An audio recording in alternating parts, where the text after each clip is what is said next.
본문의 20절 말씀, 내가 그리스도와 함께 십자가에 못 박혔나니 그런즉 이제는 내가 사는 것이 아니요 오직 내 안에 그리스도께서 사시는 것이라.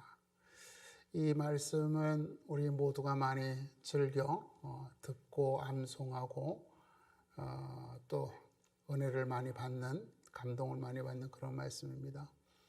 그런데 이때 우리가 받는 감동은 예수 그리스도께서 십자가에 달리실 때 우리의 모든 죄가 사하해졌다라고 하는 측면에서 받아들이고 있는 것 같아요. 이 구절의 말씀을 우리가 그렇게 받아들이면 안 되고 이 말씀을 우리가 어떻게 이해해야 될까? 이 말씀이 과연 어떤 의미일까 좀 더 함께 세밀하게 살펴보기를 원해서 이 말씀을 함께 이 시간 살펴보고자 하는 것입니다. 얼마 전 우리나라 유엔에서 유엔 인권 이사회 있잖아요. 거기에서 이사국을 새로 선정을 하는데 우리나라가 탈락을 했어요. 근데 우리나라가 이사국이 되질 못했단 말이죠. 그러면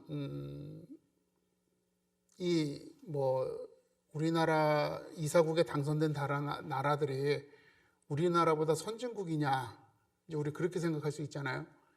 그런데 이 아시아에서 당선된 나라들을 보게 되면 베트남이나 이런 나라들보다도, 그런 나라들은 아시아 지역에 있는 그런 나라들은 이사국의 유엔 인권 이사회예요. 인권 이사회에 이사국으로 당선이 됐는데 우리나라는 떨어졌다는 거죠. 그러니까 우리나라가 인권의 문제에 있어서는 이런 나라들보다 좀 못한 취급을 받고 있다. 왜 그러느냐? 어떤 분들은 진단하기를 그렇게 얘기를 하더라고요. 우리 지난 5년 문재인 정부에 있었던 그 탈북민 2명 북송한 사건이라든지 또 서해 그 공무원 피살 사건이라든지 또 북한의 인권에 대해서 전혀 모른 척하면서 북한에 대한 인권 결의안이 유엔에 제출될 때마다 기권하고 했던 그런 모습들이 우리나라가 가지고 있는 인권에 대한 인식들, 그것을 저평가하게 됐다. 그래서 이번에 떨어진 것이 아니냐 이렇게 평가하는 분들도 있더라는 거죠.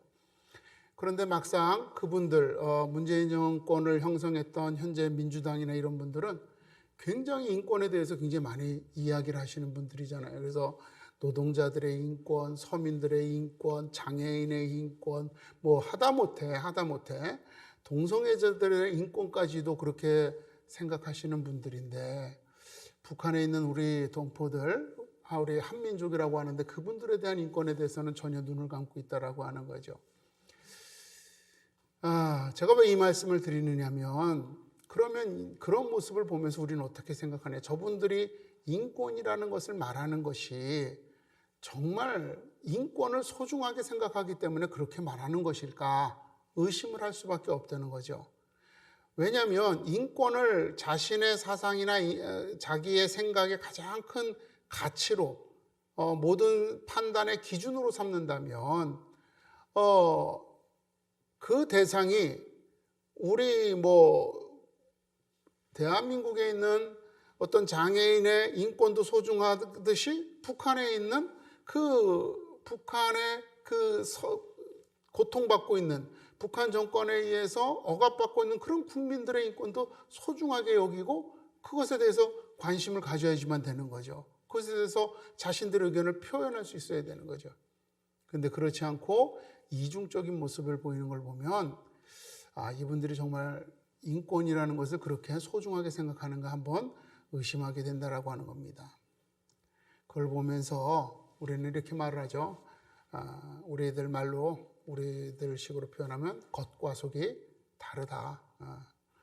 그냥 인권이라는 말은 그분들이 대한민국에서 정치적 영향력을 넓히고 사람들에게 자신들을 추종하도록 만드는 하나의 수단이지, 그래서 그것을 얘기하는 것이지 실제 속마음은 별로 인권에 대해서 관심을 갖지 않는구나. 이제 이런 것을 우리가 겉과 속이 다르다라고 이렇게 표현을 하는 거죠. 이렇게 겉과 속이 다른 삶을 살아가는 사람들은 사실 비단 그분들뿐만이 아닙니다. 우리 주변에 너무 많이 있습니다. 신앙생활에 있어서도 이런 모습을 보이는 분들이 너무 많이 있습니다. 입으로는 믿음을 고백하지만 생활에서는 믿음과는 관계없는 삶을 살아가는 사람들이 많이 있습니다. 입으로는 그리스도의 사랑을 말하면서도 실제 그들의 마음으로는 정말 그 사악한 사단보다도 더 증오하고 원망하는 거죠. 입으로는 겸손을 말하면서도 행동은 교만과 자만으로 사람을 대하는 사람들이 얼마나 많은지 모르겠어요. 이러한 모습에 대해서 바울은 오늘 우리에게 그러한 이중적인 모습은 예수 그리스도의 모든 은혜를 무효화시키는 행위다. 예수 그리스도께서 우리를 위하여 십자가에 달려 돌아가신 그 모든 은혜를 우리에게 아무런 효과가 없게 만드는 그러한 행위다라고 이렇게 우리들에게 책망하고 있다라고 하는 겁니다. 자, 그럼 왜 그렇게 말하느냐? 자, 여러분 보세요. 본문에 보게 되면은요, 바울은 이 베드로를 사람들 앞에서 책망했다 그랬어요. 많은 사람들 앞에서 베드로를 책망했어요. 베드로가 왜 책망을 받았냐? 그가 이중적인 모습을 보였다는 거예요. 우리들처럼, 제가 말씀드렸던 것처럼. 그게 무슨 말이냐? 사도행전 10장 1절로 11절 18절에 보게 되면은요, 베드로에게 하나님께서 우리가 잘 알듯이 이렇게 그 환상으로 하늘에서 보자기가 3번 내려오는 그런 사건이 있죠. 그러면서 그 세 번 내려올 때마다 먹지 못하는 음식이 있는데 하나님께서 먹어라 이러잖아요. 그리고 나서 그 꿈이 깨고 나서 그 환상이 끝나고 나서 이방인인 고넬료가 보낸 하인이 베드로를 찾아오는 것을 보면서 이게 하나님께서 이방인들에게도 이 하나님의 사랑, 이 구원의 은총을 베푸시고자 하는 것이구나라고 하는 것을 깨달은 거예요. 그래가지고 이 백부장이 보낸 하인을 따라서 고넬료의 집에 가고 고넬료의 집안에 복음을 전하고 또 그들에게 세례를 베풀면서 그 자리에서 고넬료의 가정에 성령께서 임하시는 그것을 본 거죠. 그걸 본 거예요. 그리고 이 사건을 예루살렘 교회, 당시 유대인 기독교인들에게 설명을 하고 증거하면서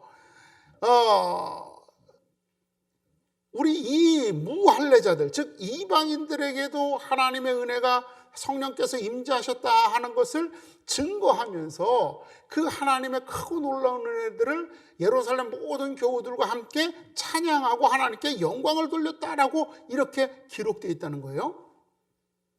그러니까 우리가 사도 바울을 이방인의 사도라고 얘기를 하지만 그 스타트를 끄는 건 누구냐? 베드로라는 거예요. 이처럼 베드로는 예수님께서 승천하신 후에 또 그리고 성령의 강림 사건 이후에 얼마 지나지 않아서 이방인들에게도 하나님께서 구원의 은혜를 베푸시는 것을 직접 경험한 사람이었고 그 사건의 중심에 서 있던 사람이란 말입니다. 심지어 바울이 회심하고 또 이방인들에게 복음을 전하는 것을 또 예루살렘 교회 사람들이 문제를 삼았을 때 바울과 그 바나바의 입장에 서서 그 유대인 장로들에게 편을 들고 그들을 변호하면서 그들의 사명을 확인해주고 그들을 인정해주고 또 그들이 길을 떠나기 전에 서로 축복했던 그런 베드로였습니다. 그런데 오늘 본문에 나오는 이 베드로가 책망받은 이유를 보게 되면 전혀 다른 모습을 보여주는 거예요. 자, 베드로는 이미 자기가 이방인들에게도 하나님의 은혜가 내리는 것을 보고 깨달았기 때문에 이방인들과 교제하는 것에 전혀 거리낌이 없었어요. 유대인들은 할례받지 않은 사람과 함께 음식을 먹거나 교제하는 것을 굉장히 거부했죠. 그런데 베드로는 그렇지 않았습니다. 왜? 하나님께서 이미 이방인들도 하나님의 자녀로 부르셨음을 알았기 때문이에요. 그래서 베드로가 이방인과 함께 음식을 먹고 있었는데 15절에 보니까 그러죠. 그들이 오매 할례자들을 두려워하여 떠나 물러갔다. 자, 할례자들은 누구예요? 유대인들이에요. 유대인들. 근데 유대인들을 왜 두려워하겠어요? 자기가 이방인들과 같이 앉아서 음식 먹는 모습을 보고 유대인들이 보고 저 율법을 지키지 않는 사람, 이래서 비난하고 조롱하고 그를 책망하고 그에게 어떤 유해를 가할까 봐 두려웠다는 거예요.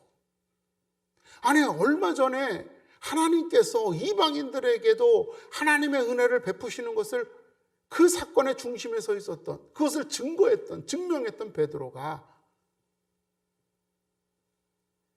자기가 막상 유대인들이 오는 것을 보면서 내가 지금 이방인들과 음식을 먹고 있다는 것이 두려워서 겁을 먹고 도망을 갔다라고 하는 겁니다. 근데 문제는 뭐냐? 베드로만 도망간 게 아니라 베드로가 도망가는 걸 보면서 16절, 13절 보니까 뭐래요? 남은 유대인들도 그와 같이 외식함으로. 외식했다는 게 뭐예요? 겉과 속이 다르게 했다는 거예요. 남은 유대인들뿐만 아니라 심지어 마지막 보니까 뭐라고 돼 있어요? 바나바도. 바나바 누구예요? 바울과 같이 이방인의 복음을 전하기 위해서 열심히 했었던 그런 사도잖아요.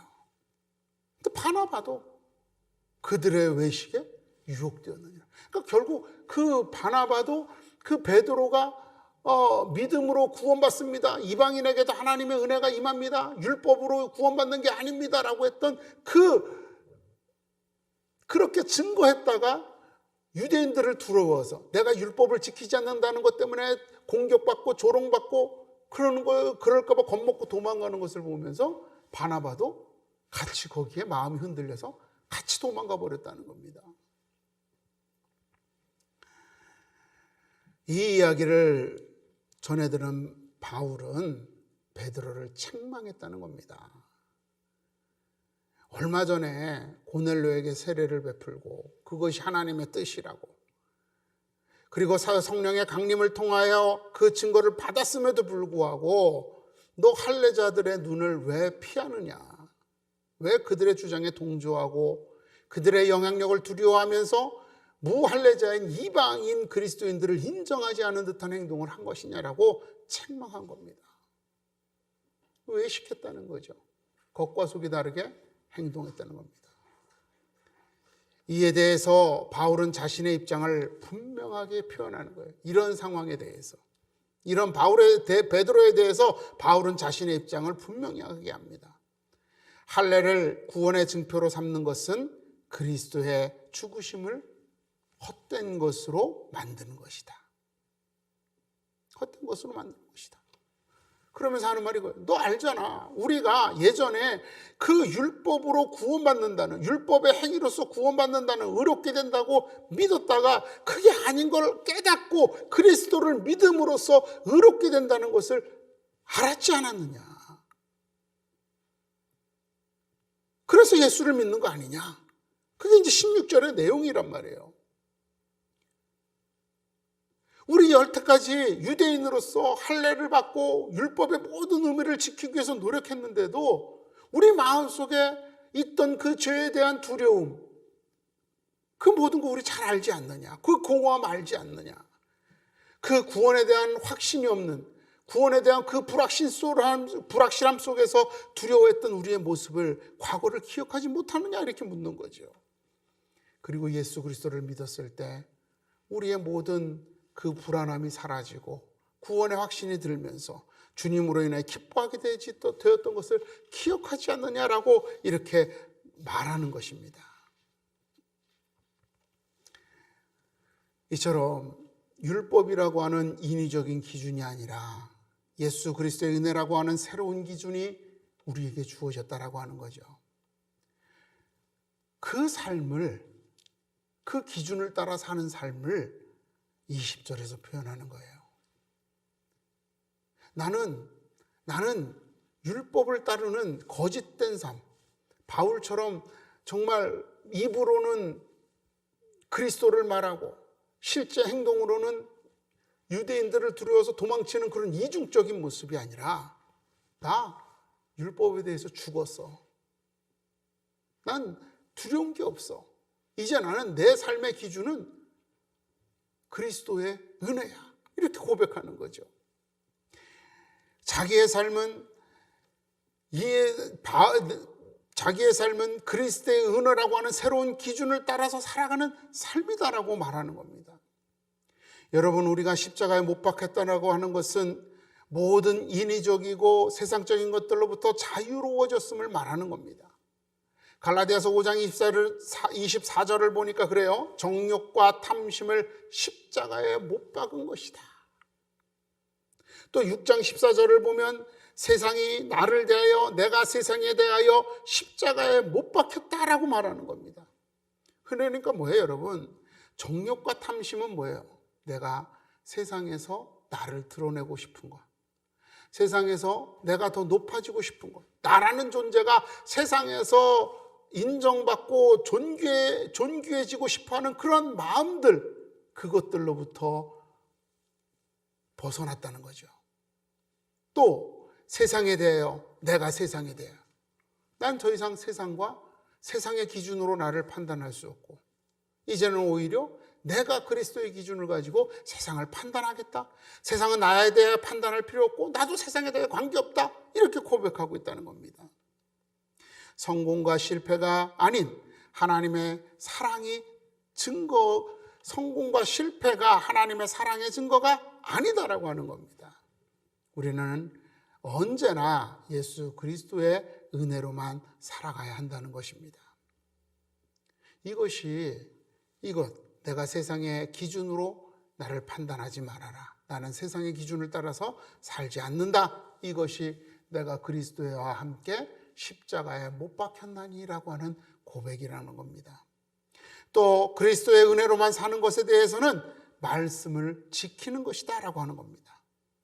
예수님의 말씀과 같이 서로 용서하고 사랑하고 감싸 안아주는 겁니다. 가난한 자를 돌보고 존중하며 또 배려하는 겁니다. 거짓과 불의에 무릎 꿇지 않고 진리와 정의를 위하여 당당히 복음으로 맞서는 것입니다. 언제 어떤 자리에서라도 하나님의 자녀임을 잊지 않고 하나님의 자녀답게 살아가는 겁니다. 예수 그리스도를 믿는 것이죠. 세상의 권력 앞에서 비굴해지거나 타협하지 않고 하나님께서 정의를 이루실 것을 믿고 맞서 나가는 겁니다. 복음으로 인하여 억울한 일을 당할 때 예수 그리스도께서 갚아주실 것을 믿으면서 인내하는 겁니다. 그렇게 하나님께서 우리를 사랑하고 계시는 것을 아는 것, 그래서 그 사랑 때문에 이 땅에서 모든 것들을 견디는 것, 그것이 그리스도의 은혜로 살아가는 것입니다. 바울은 그렇게 살았지 않습니까? 그는 세상이 자신을 정의했던 모든 기준들을 배설물과 같이 여긴다고 다 내려놓았어요. 그리고 정말 핍박받고 공격받고 조롱당하던 그리스도의 사도라고 하는, 교회 안에서 그리스도의 사도라고 하는 직분으로 자신을 새롭게 정의했죠. 어디를 가든지 세상 사람들은 바울을 인정하지 않았지만 바울은 교회 안에서 사도로 인정받았습니다. 그게 그에게 기쁨이었어요. 그리고 그 사도로 나아가는 길에 수많은 고난과 역경과 고통과 슬픔이 있었지만 사도 바울은 그것 때문에 주저앉거나 포기하지 않았죠. 왜? 이 길이 내가 가는 길이고 주님이 주신 길이고 이 길의 끝에 주님의 은혜가 있다라고 하는 것, 주님의 사랑이 나와 함께한다라고 하는 것을 확신했기 때문에 그는 세상의 모든 반대에도, 세상의 모든 비난과 조롱과 공격에도 꿋꿋하게 견뎌낼 수 있었죠. 그게 예수 그리스도의 은혜로 살아가는 거란 말입니다. 십자가에서 죽고 그리스도의 은혜로 사는 삶은 우리를 마지막 승리와 영광의 자리에 서게 할 것입니다. 그래서 세상을 잃어서 슬퍼하는 사람들 앞에서 우리는 세상을 잃었으나 하나님을 얻었기에 기뻐하는 모습을 보여줘야만 합니다. 건강을 잃어서 괴로워하는 이들 앞에서 우리는 건강을 잃어버렸으나 하나님의 영광을 얻었음을 인하여 즐거워해야 하는 것입니다. 이 모든 것들이 우리에게 주신 하나님의 은혜요, 하나님의 함께하심이기 때문임을 사람들 앞에 보여줘야 하는 겁니다. 그렇게 우리는 마음으로 믿어서 입으로 시인하고 입으로 시인해서 행동으로 증거하는 그러한 사람들이 되어야지만 됩니다. 바로 오늘 이 말씀, 내가 그리스도와 함께 십자가에 못 박혔나니 그런즉 이제는 내가 사는 것이 아니요 오직 내 안에 그리스도께서 사시는 것이니라.